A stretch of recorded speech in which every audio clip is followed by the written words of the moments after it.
बॉलीवुड के डायरेक्टर रोहित शेट्टी को बखूबी पता है कि आखिर उनकी ऑडियंस को उनकी फिल्मों से क्या कुछ एक्सपेक्टेशन होता है, जिसके चलते उनकी हर एक फिल्म एंटरटेनमेंट से भरपूर होती है।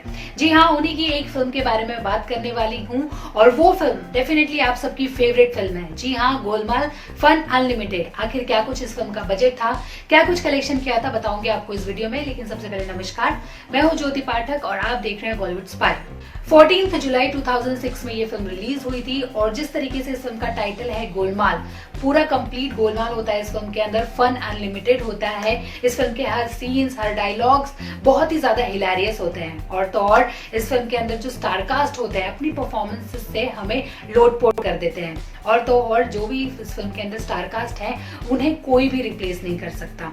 जैसे कि इस फिल्म के अंदर अजय देवगन है, अरशद वारसी हैं, शर्मन जोशी हैं, तुषार कपूर, परेश रावल, रिमी सेन और मुकेश तिवारी हैं इस फिल्म के अंदर। और तो और संजय मिश्रा जी भी हैं। तो ये जो सारे स्टारकास्ट हैं इन्हें कोई रिप्लेस नहीं कर सकता, इस फिल्म को कोई रिप्लेस नहीं कर सकता।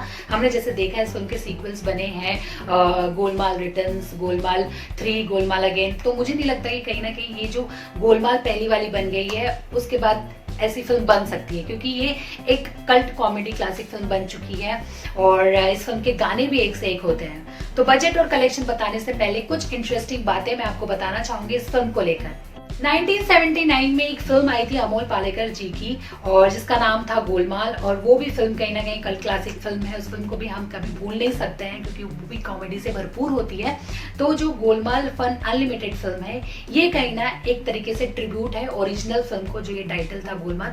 हालांकि स्टोरी बिल्कुल अलग है दोनों फिल्मों की, लेकिन टाइटल सेम है तो एक ट्रिब्यूट दिया गया है। एक और बात बताना चाहूंगी, 2004 में मस्ती फिल्म आई थी जिसमें कहीं ना कहीं अजय देवगन होते हैं। लेकिन ये फिल्म जो होती है गोलमाल फन अनलिमिटेड, ये एक कहीं ना कहीं कमबैक होती है अजय देवगन की, कॉमेडी जॉनर में उनकी कमबैक होती है।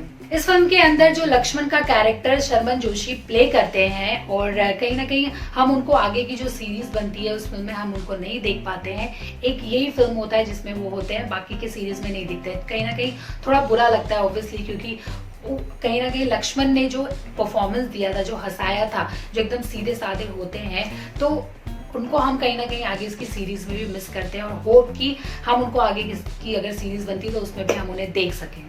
और इस फिल्म में जो लकी का कैरेक्टर निभाते हैं तुषार कपूर, जो कि गूंगे होते हैं, जो बोल नहीं सकते, अपने वही डायलॉग से, गूंगे डायलॉग से ही हम सबको हंसाते हैं, अपने एक्सप्रेशन से हंसाते हैं, अपने हाथों से, इशारों से हंसाते हैं। तो ये कैरेक्टर पहले ऑफर किया जाता है, पहली चॉइस होते हैं दिनो मोरिया, लेकिन कुछ रीजन की वजह से वो डिक्लाइन कर देते हैं ये कैरेक्टर और ये जाता है तुषार कपूर के पास। और तुषार कपूर ने जिस तरीके का परफॉर्मेंस दिया है उन्हें आगे की सीरीज में भी हम देखते हैं तो कोई रिप्लेस ही नहीं कर सकता उनको। हमारे जो अजय देवगन है वो कोई भी उनकी फिल्म में एंट्री देख लीजिए, एक नंबर एंट्री होती है। तो इस फिल्म के अंदर भी जो उनकी एंट्री होती है 2 बाइक में, आपको एक फिल्म तो याद ही होगा फूल और कांटे, कैसे वो फिल्म के अंदर वो 2 बाइक के ऊपर सवार होके आते हैं। तो कहीं ना कहीं एक ट्रिब्यूट देते हैं अपने ही एक स्टंट को जो उन्होंने फूल और कांटे में किया था। तो एक तरीके का ट्रिब्यूट होता है जो कि इस फिल्म में वो करते हैं, 2 बाइक में चढ़ के आते हैं और मजा आता है उनको ऐसे स्टंट करते हुए देखना, अच्छा लगता है। चलिए फाइनली हम बात करेंगे फिल्म के बजट और कलेक्शन का। तो फिल्म का बजट 15 करोड़ का होता है और इंडिया में फिल्म 29 करोड़ के आसपास की कमाई करती है। और वर्ल्ड वाइड अगर मैं बात करूं 46 करोड़ का कलेक्शन होता है अप्रॉक्स। तो मैं आप लोगों से जानना चाहूंगी कि आप लोगों को ये फिल्म कैसी लगी थी, कितनी पसंद आई थी। और जैसे कि मुझे ऐसा लगता है कि जो गोलमाल पहली बन गई है अब उस तरीके की नहीं बन पा रही है। पहली जो थी वो पहली थी और बहुत ज्यादा जब भी हम देखते हैं वो फिल्म फ्रेश लगती है।